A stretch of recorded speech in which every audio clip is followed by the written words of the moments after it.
This is the Scorecard, where we score the latest sports news and in-depth views. I'm Jing Jamlang. On the Scorecard tonight, Gandler and Cruz turn heads, showcase Filipino grace at BTV Cup. Kevin Quiambao touches down in Sacramento, chases NBA dream.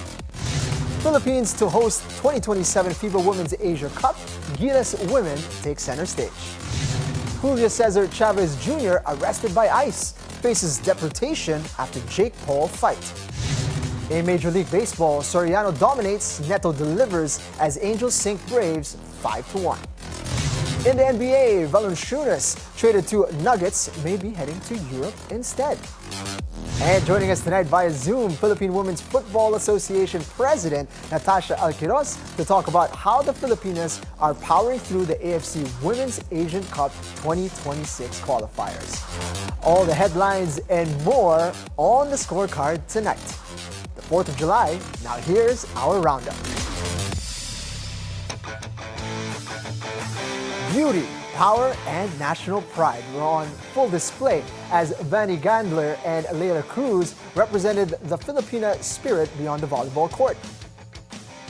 Alas Filipina stars Gandler and Cruz didn't just stand out on the court, they turned heads off it as well after being named finalists in the Miss Volleyball Rose competition at the VTV International Cup. The two stunning Filipina hitters took a brief break from game action and lit up the crowd. While donning Vietnam's traditional ao dai dress, they were joined by delegates from host Vietnam, Australia, and other countries. The special side event aims to promote Vietnam's heritage while fostering camaraderie between international players. Meanwhile, the journey continues for Kevin Quiambao, who's now in the US with his eyes set firmly on the NBA. Kevin Quiambao has officially landed in Sacramento, taking the next big step in his mission to break into the NBA. The former De La Salle University star is set to join training camp in hopes of earning a spot in the NBA's Summer League, where he'll get the chance to showcase his skills to league scouts. Quiambao's game has been turning heads in Korea, where he's been putting up strong numbers for the Goyang Sono Sky Gunners in the KBL, averaging 16.9 points, 6.3 rebounds, 3.9 assists, and 1.3 steals in 23 games. But the goal remains clear: the NBA. If the Summer League window closes, Quiambao is expected to return to Goyang, where he recently signed a 3-year extension. For now, it's Sacramento, Las Vegas, and possibly the biggest stage in basketball. More on basketball, but this time it's the women who own the spotlight. The Philippines will host the 2027 FIBA Women's Asia Cup, bringing Asia's top teams to Manila in a historic move for women's hoops. After the success of the 2024 FIBA Men's World Cup, the country is back on the map as a basketball host nation, this time with Gilas women leading the charge. FIBA Asia Executive Director Hagop Kajirian called it a return to a basketball-crazy country and a huge step for women's basketball in the region.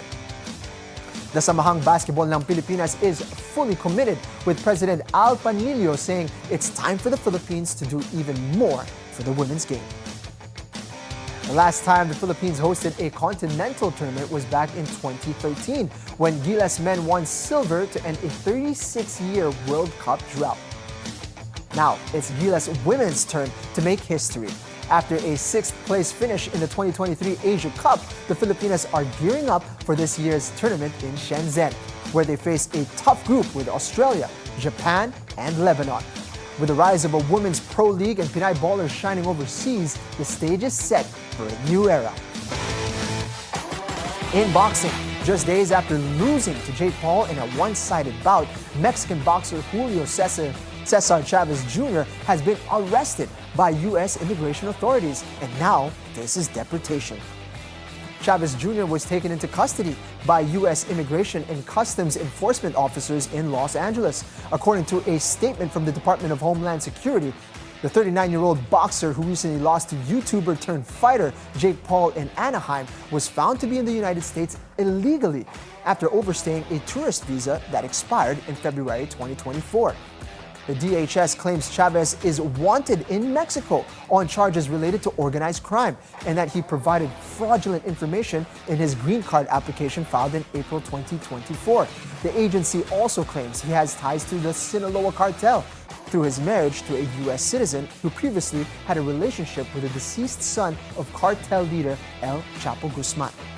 Chavez was allowed to enter the U.S. at the San Isidro port of entry on January 4, 2025, and is now labeled by immigration officials as an egregious public safety threat.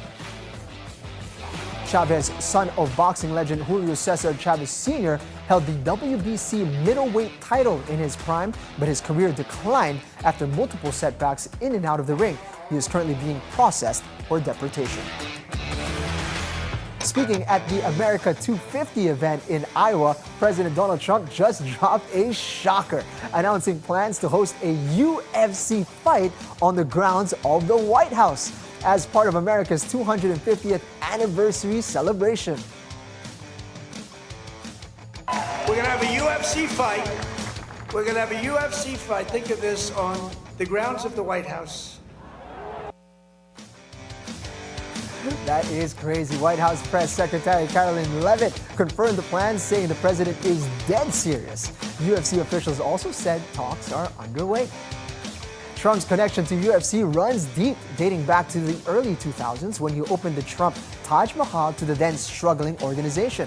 He's been a regular face cage-side ever since and was the first sitting president to attend a UFC event. Now, he wants to bring that energy to 1600 Pennsylvania Avenue, turning the White House into a fight night spectacle like no other. Trump also teased more sporting events for America 250, including the Patriot Games, a nationwide high school athletic showdown led by Health Secretary Robert F. Kennedy. From fireworks to full contact, Trump's vision for America 250 is anything but ordinary. In Major League Baseball, Jose Soriano was lights out and Zach Neto powered the offense as the Angels took down the Braves 5-1 to clinch their first series win over Atlanta since 2017. Soriano bounced back big time, firing 7 scoreless innings with 7 strikeouts. Just 3 hits allowed to improve to 6-5. Neto did it all, going 3 for 5 with a single, double, and solo homer, scoring 3 times and driving in 1. The Angels took control early. Joe Adell drove in Neto in the first. Then Nolan Shanuel launched a 415-foot bomb in the second after a Neto double. Neto homered in the fourth. Then Mike Trout scored on a Taylor Ward triple to make it 5-0. Jurickson Profar homered late for Atlanta's only run, while Matt Olson extended his on-base streak to 33 games. The Angels have now won 6 of their last 7, while the Braves continue to slide, losing 6 of their last 8. Now moving on to the NBA. Just when it looked like Jonas Valanciunas would back up Nikola Jokic in Denver, reports say the veteran Lithuanian big man may take his talents back to Europe. 2 days after reports of a trade that would send Jonas Valanciunas to the Denver Nuggets in exchange for Dario Saric, the 33-year-old center is now considering a move to Greek powerhouse Panathinaikos Athens.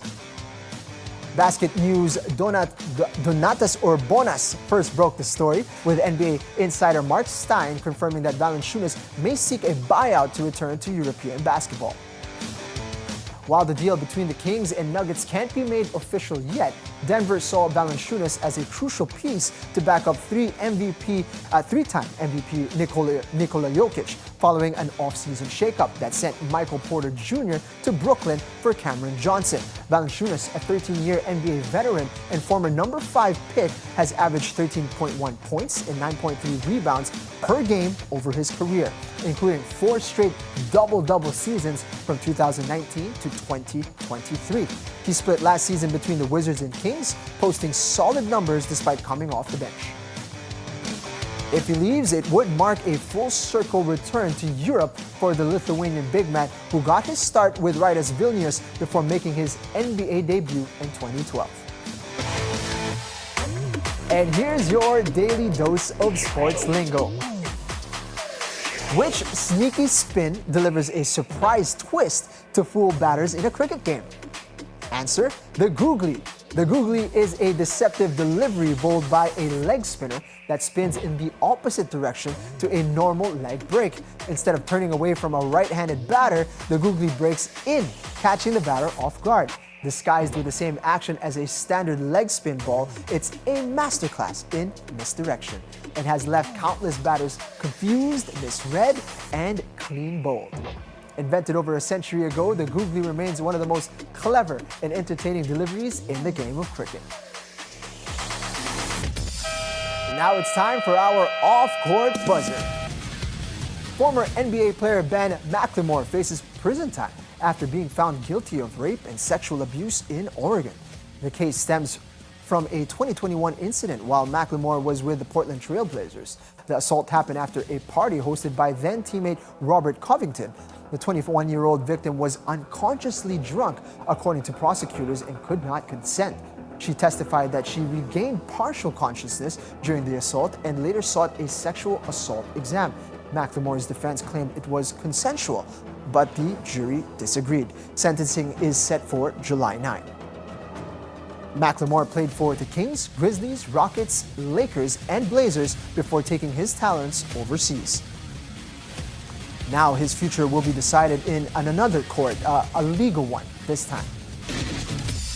Also making a buzz is news that the Terra Firma Jeep has quietly disbanded, just as the PBA gears up for its 50th season, sending shockwaves through the league, and it leaves a future hanging by a thread. At present, there is still no word on what will happen to contracted players like Mark Nonoy, Luis Sangalang, and Kemark Carino, while big names such as Terrence Romeo and Stanley Pringle are now free agents after their contracts expired last season. Meanwhile, the PBA has denied that Terra Firma has banned it, but they have yet to release a statement on the matter. And that's a roundup for tonight, the 4th of July. Up next, joining us tonight via Zoom, Philippine Women's Football Association President Natasha Alquiros to talk about how the Filipinas are powering through the AFC Women's Asian Cup 2026 qualifiers. So keep it right here on the Scorecard.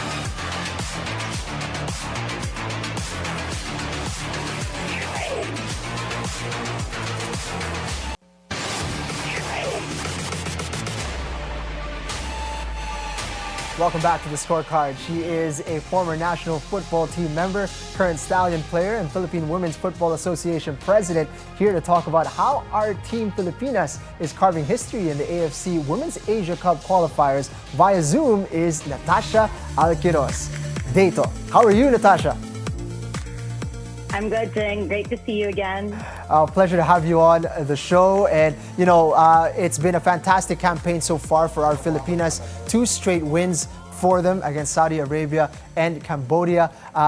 Tell me, what are your thoughts on the performance so far?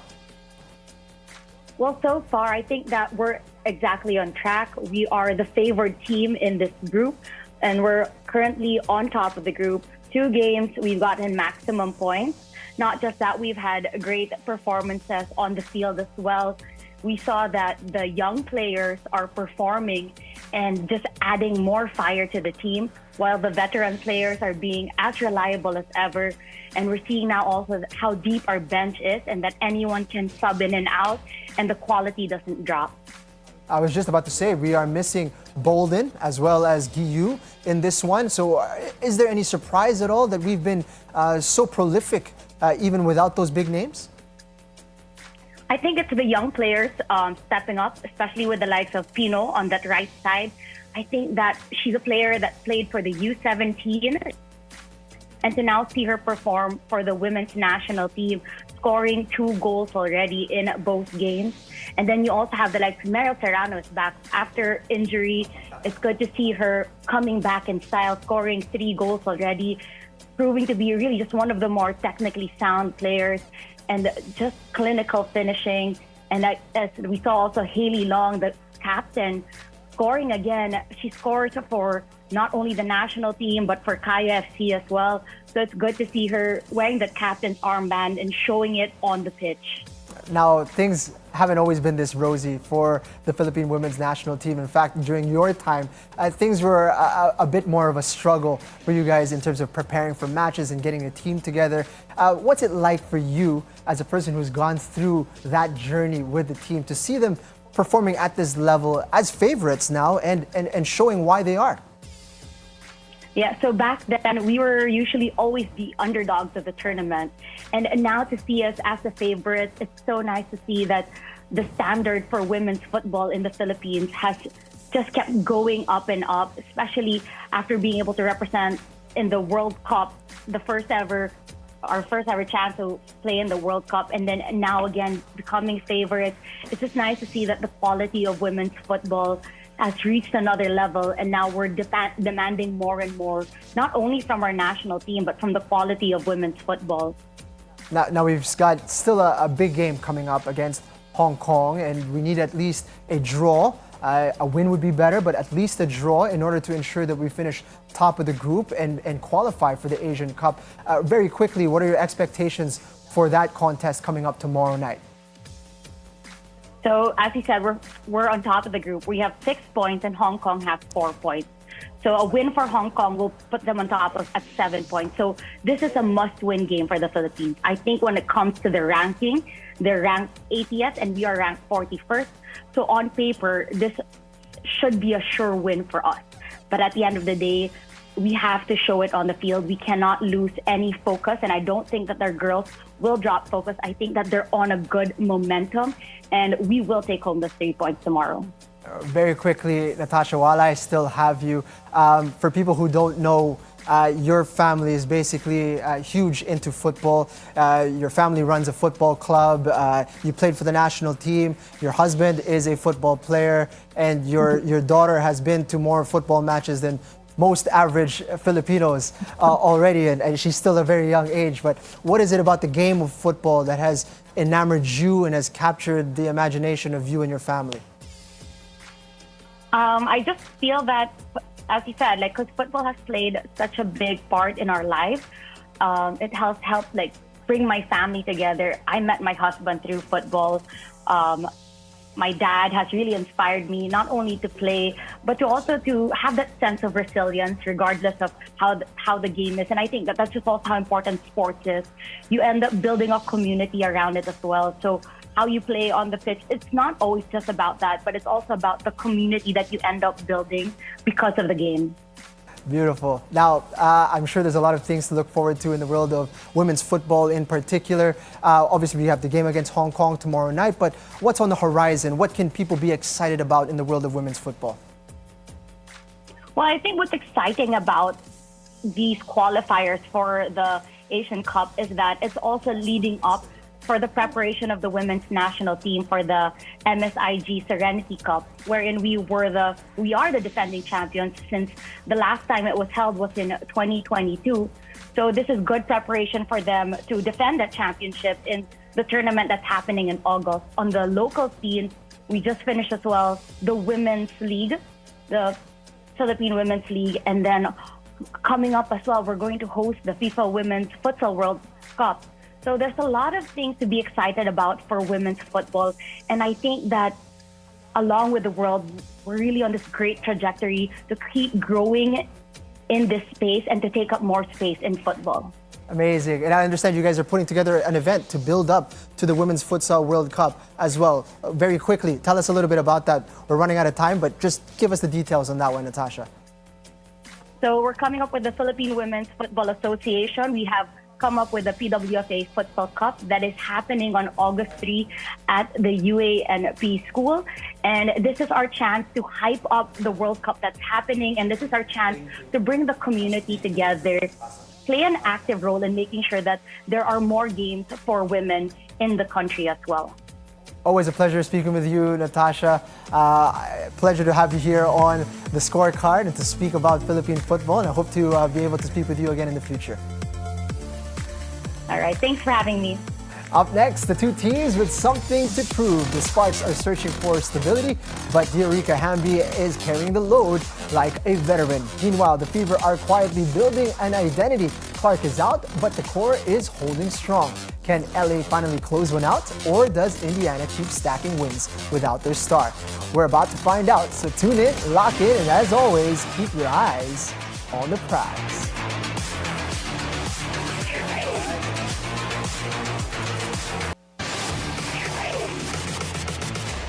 Welcome back to the Scorecard. Now it's time to keep your eyes on the prize. All right, WNBA fans, we've got a rematch on our hands in Indianapolis. The Indiana Fever riding high after back-to-back defensive masterclasses are looking to avenge their loss to the Los Angeles Sparks, but this one comes with a twist. No Caitlin Clark again. Remember June 26th, the Sparks took control, Stevens dropped 23, and the Fever looked out of rhythm. But a lot has changed in the last 2 weeks, and Indiana's defense, it's looking like a completely different team. Let's talk about this Fever group. No Clark, no problem. At least that's the vibe right now. Kelsey Mitchell is back in the bag, 25 against Vegas. Aaliyah Boston is finding her edge. Natasha Howard has been the steadying force in the middle, rebounding, defending, leading, and it's the defense that's setting the tone. Back-to-back wins over title contenders, limiting the Lynx to 59 and the Aces to just 54 points. That's not just good, that's statement worthy. Now, shift to the other side, the Los Angeles Sparks. Diarika Hamby has been doing everything she can to keep the team competitive. 25 against the Liberty, big boards, big energy, but defense? Still a bit of a problem. New York lit them up with an 89-point night, and that third quarter collapse, hard to ignore. No Cameron Brink hurts. Her absence leaves a void in the paint that the Fever can exploit, especially Boston, who's been eating on the low block lately. So here's the chess match, all right? Boston's footwork and touch versus Hamby's motor.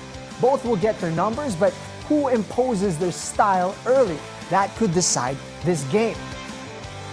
And don't sleep on the guard battle either. Mitchell is in rhythm, shooting nearly 50% over her last four. For LA, Julie Van Loo just joined, and she's still finding her fit. The edge goes to Indy there. Now here's the X factor. Indy's supporting cast. If Howard, Hull, and McDonald can hit shots and keep the pace, this game slides their way quickly. So, what's the call? No Caitlin Clark, still riding with the Fever. They've found a formula. Mitchell controls the tempo, Boston carves up the interior, and this defense locks in once again. I see this one going down something like 79-70. Gritty, not pretty, but effective. The road to the NBA playoffs heats up. With every possession, every run, every stat mattering more than ever, here's your full breakdown for tomorrow and Monday clash.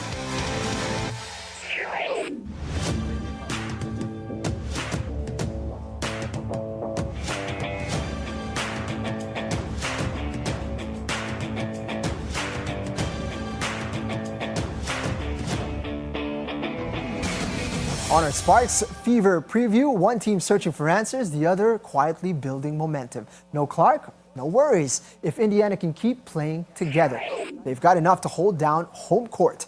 The clock's ticking, the stakes are rising. Tune in, lock in, and keep your eyes on the prize. Before we go, think on this. From one of the most respected and accomplished players in PBA history, a multiple-time PBA champion and finals MVP, L.A. Tenorio once said, "You can be what you can see."